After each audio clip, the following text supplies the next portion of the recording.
Hello students, welcome to my YouTube channel. I am here with the important topic of physics of your plus 2 class, which is the electric potential energy of an electric dipole in an electric field.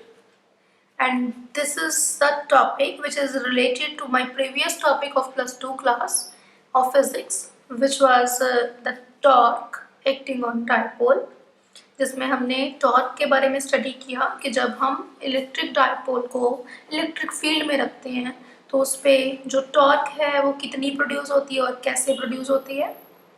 तो similar topic जो उसके साथ related है ये, इसमें हम study करेंगे कि अगर हम इलेक्ट्रिक डायपोल को इलेक्ट्रिक फील्ड में रखते हैं उसमें टॉर्क प्रोड्यूस होती है, तो टॉर्क प्रोड्यूस होने से उसमें इलेक्ट्रिक पोटेंशियल एनर्जी कितनी आएगी। That means we have to calculate the electric potential energy of an electric dipole in an electric field. तो इसके लिए जो हमारे पास जो assumptions हैं वो देखते हैं कि हमने क्या consider किया कि let us consider E is the electric field. Diagram में हम शो करते जाएंगे साथ साथ। Let's say E is the direction of electric field which I am showing here from down to up. That means that is from positive to negative, that you know.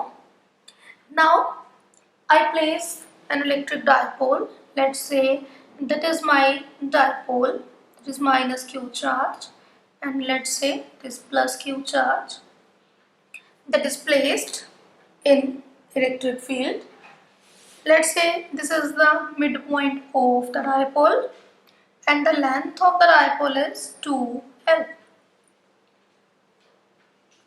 and the dipole moment is from negative to positive, and let's say this dipole that makes an angle theta with the electric field intensity E. Next is, firstly we have to find the work done to calculate the energy. तो जो हमने यहाँ जो भी ये assumptions की हैं उसको हम अपनी वर्डिंग में लिख देंगे कि हमने एक डायपोल लिया है, ठीक है। तो मैं यहाँ पे लिख देती हूँ कि डायपोल है एन इलेक्ट्रिक डायपोल हैविंग या फिर of length 2L is placed in electric field E। तो ये हमने फर्स्ट ये कंसिडर किया, तो साथ ही लिख देते हैं इसके electric field E at an angle theta to E।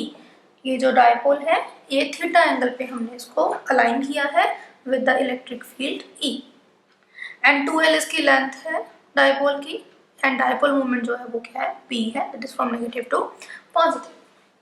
Then firstly जो डायपोल है दैट यू नो कि अगर उसमें थीटा एंगल है, ठीक है जी, देन उसमें क्या है, टॉर्क प्रोड्यूस होगी क्योंकि हमने उसको इलेक्ट्रिक फील्ड में रखा है। Then the torque produced in dipole is given by, क्या आएगी, टॉर्क कितनी प्रोड्यूस होगी, is given by, तो क्या देखते हैं, firstly torque is equal to that is PE sin theta। ये हमने अपना जो प्रीवियस रिजल्ट था which was tau is equal to P cross E और PE sin थीटा, हमारी प्रीवियस हमने वीडियो बनाई थी प्रीवियस, उसका जो रिजल्ट था, ठीक है, हम वहाँ यहाँ पे इसको डायरेक्टली यूज करेंगे। Then tau is equal to PE sin theta. You have to find the work done, therefore work done is given by, देखो जैसे फोर्स है, अगर फोर्स लग रही है तो फोर्स के केस में अगर डिस्प्लेसमेंट है तो वर्क होता है। तो सिमिलरली इस केस में वर्क कब होगा, रोटेशनल मोशन में हमारे पास, कि जब क्या है कि टॉर्क है और उस टॉर्क की वजह से ये जो डायपोल है ये कुछ एंगल से रोटेट हो गया। देन वर्क डन यह लिख देते हैं हम कि हमारा स्मॉल एंगल है, work done for small angular displacement, small angular displacement d theta is given by, तो हमने small angular displacement के लिए वर्क लिया, then that is dw is equal to tau into d theta. Just like जैसे होता है ना work is equal to force into displacement होता है, तो ऐसे ही हमने क्या किया यहाँ पे वर्क लिया that is due to torque tau, then that is given by dw is equal to tau into d theta।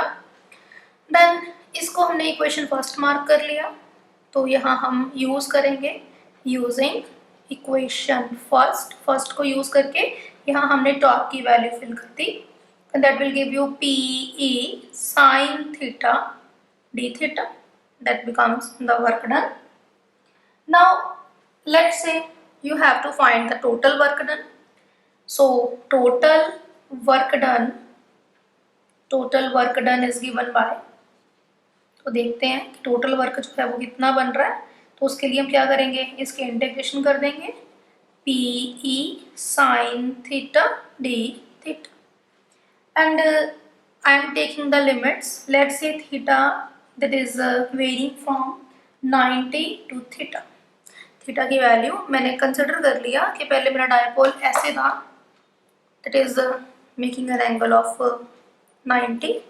Dipole moment जो है, डायपोल मोमेंट का ई के साथ एंगल 90 था, तो मैंने इसे क्या करना है 90 से थीटा एंगल तक, मीन्स लेट्स से मैं यहाँ पे इसको ड्रॉ कर रही हूँ इसकी, तो पहले ऐसी पोजीशन थी, तो लेट्स से इस पोजीशन से हमने इस पोजीशन के लिए क्या करना है, इसका वर्क फाइंड करना है। तो मैंने यहाँ लिमिट ले ली that is from theta is equal to 0 to 90। तो क्या करेंगे, जो हमारे पास वेरिएबल नहीं है उनको हम आउटसाइड ले आएंगे, and that will give you sine theta D theta, and theta varies from 90 degree to theta. तो इसकी इंटीग्रेशन करेंगे that will give you P E integration of sine theta that is equal to minus cos theta, that is from 90 to theta. Now we will put the limits, that is cos theta upper limit minus lower limit, that is cos 90। तो limits fill करने के बाद जो result आया वो क्या है, that you know cos theta is cos theta, क्योंकि इसकी तो हमने यहाँ पे वैल्यू फिल ही नहीं की, that will remain as it is cos theta, and cos 90 जो है इसकी वैल्यू जो है वो 0 होती है, that's why जो वर्क है वो कितना आ गया minus PE cos theta। Then that you know that work will convert into energy, and here that work is due to the electric field, so it will convert into electric potential energy। ठीक है जी, जिस form का work है उस तरह की energy में convert हो जाएगा।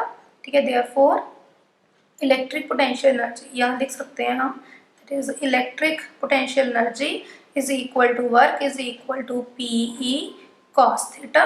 क्योंकि हमारे पास दो वेक्टर्स में कॉस आ रहा है, अंडरस्टूड है, that is equal to minus P dot E, क्योंकि क्रॉस प्रोडक्ट क्या शो करता है कि देयर इज cos theta क्या शो करता है कि there is the dot product between two vectors p and e। Then you can also write the symbol here, and symbol is u, so u potential energy that is equal to p dot e।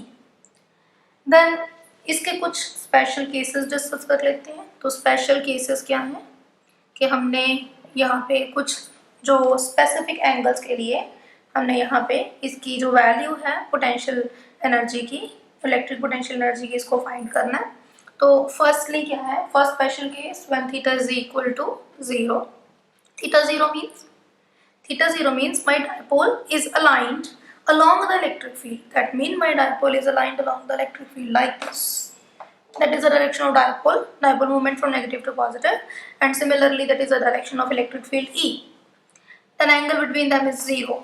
in this case that energy becomes U is equal to, that is P dot E, और यहाँ पे value put कर लेते हैं P E cos theta, तो यहाँ पे cos की वैल्यू 0, cos 0 1 होता है, तो that becomes P E, because cos 0 is 1, that's why that becomes P E।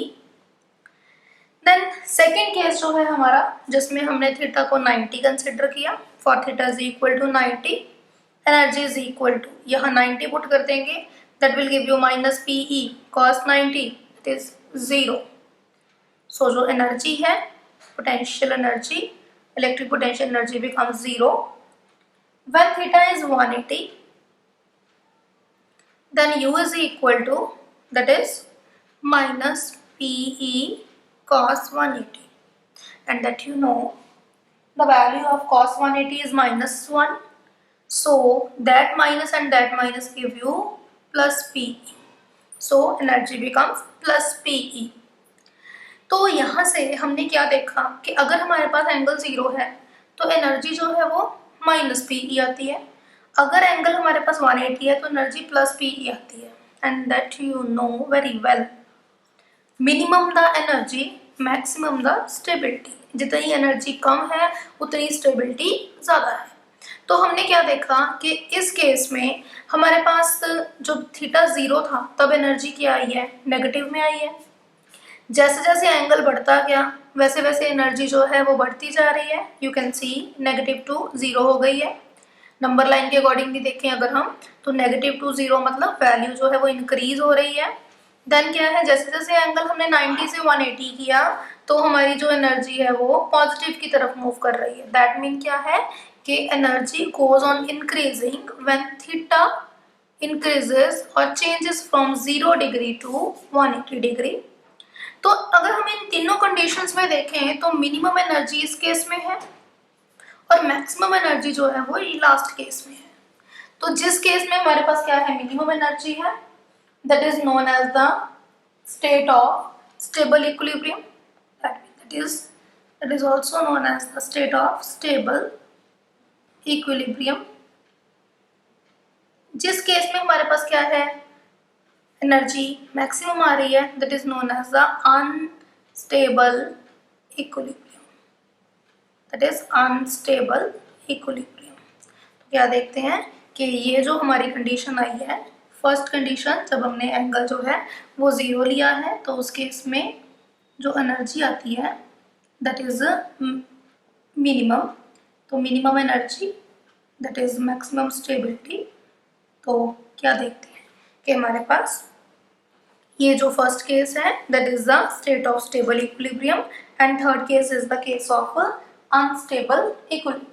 तो आपको कई बार ऐसे भी पूछा जाता है कि आप जो डायपोल है उसकी डेरिवेशन कीजिए एनर्जी के लिए और उसकी स्टेबल इक्विलिब्रियम पोजीशन फाइंड कीजिए, या फिर आपको कई बार स्टेटमेंट में ऐसा लिखा हो सकता है कि dipole is in the state of stable equilibrium, so find its dipole moment और समथिंग एल्स, जो भी है, ठीक है। तो कई बार स्टेटमेंट में स्टेबल इक्विलिब्रियम सीधा ही लिखा होता है, तो आपको ये कंडीशन अपने माइंड में रखनी है कि स्टेबल इक्विलिब्रियम कंडीशन जो है वो कौन सी है और जो अनस्टेबल इक्विलिब्रियम कंडीशन है वो कौन सी है, ठीक है जी। तो इसको डायरेक्टली अपने माइंड में ऐसे आपको रखना है कि किस केस में हमारे पास एनर्जी 0 है और मैक्सिमम है और मिनिमम है।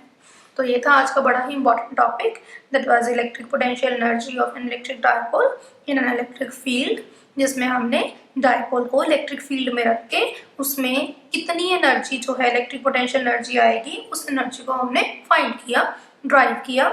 तो ये वीडियो आपको तभी क्लियर होगा जब आप इसके रिलेटेड जो वीडियो है जिसमें हमने टॉर्क फाइंड की थी, ये रिजल्ट जो हमने यहाँ पे फाइंड किया था, ठीक है जी, वो वीडियो आप ध्यान से देखेंगे। तो उसके लिए आप जो ये प्रीवियस वीडियो है इसको आप ध्यान से देखिएगा, इसका मैं लिंक जो है वो भी डिस्क्रिप्शन बॉक्स में दे दूंगी। And you can also follow us on Instagram and Facebook and the link is given in the description box. And इसी तरह की और मज़ेदार और इंटरेस्टिंग वीडियोज़ के लिए हमारे चैनल को फॉलो करते रहिए। Thank you. Share, like and subscribe. Thank you so much.